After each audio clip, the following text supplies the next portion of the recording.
पाठ 3 सच्चाई। एक दिन गुरुजी कक्षा में गणित पढ़ा रहे थे।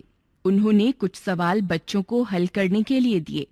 सभी बच्चे सवालों को हल करने में जुट गए। उन्हीं बच्चों में एक बालक बहुत होशियार था।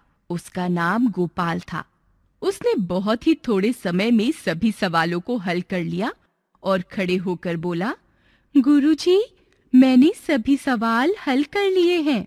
जब गुरुजी ने गोपाल की पुस्तिका जांची तो वे चकित रह गए। उसके सभी सवाल सही थे। यह देखकर गुरुजी बहुत खुश हुए।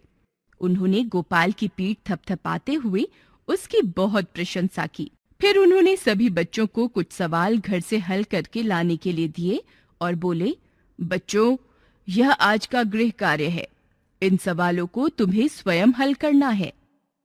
यह सुनकर सब बच्चे खुशी खुशी घर चले गए। गोपाल घर आकर सवालों को हल करने लगा। माँ ने गोपाल से कहा, बेटा, पहले खाना खा लो। गोपाल ने कहा, नहीं माँ, पहले यह सवाल हल कर लूं। माँ ने फिर गोपाल को प्यार से समझाते हुए कहा, बेटा, पहले खाना खा लो, सवाल बाद में हल कर लेना। माँ, बस एक ही सवाल रह गया है। बाकी तो मैंने सभी सवाल हल कर लिए हैं, परंतु यह सवाल मेरी समझ में नहीं आ रहा है, गोपाल बोला। यह कहकर वह फिर सवाल हल करने लगा। गोपाल ने बहुत माथापच्ची की, परंतु सवाल उसकी समझ में नहीं आया। तभी उसका एक मित्र वहां आया। गोपाल ने मित्र की सहायता से वह सवाल हल कर लिया। अगले दिन जब गुरुजी ने सभी बच्चों की पुस्तिकाएं जांची तो केवल गोपाल के ही सभी उत्तर सही थे। उन्होंने गोपाल को शाबाशी देते हुए कहा, बेटा गोपाल, मुझे तुम पर गर्व है। पूरी कक्षा में केवल तुम्हारे जवाब ही सही हैं। फिर उन्होंने जेब में से एक कलम निकाली और गोपाल को देते हुए कहा, बेटा, मैं तुमसे बहुत प्रसन्न हूँ और यह कलम तुम्हें पुरस्कार स्वरूप देता हूँ। गोपाल गुरुजी की बात सुनकर रोने लगा। गोपाल को रोता देखकर गुरुजी हैरान रह गए। उन्होंने पूछा, अरे बेटा, तुम रो क्यों रहे हो? गोपाल बोला, गुरुजी, मैं पुरस्कार पाने के योग्य नहीं हूँ, क्योंकि आपने सभी सवाल स्वयं हल करने के लिए कहा था।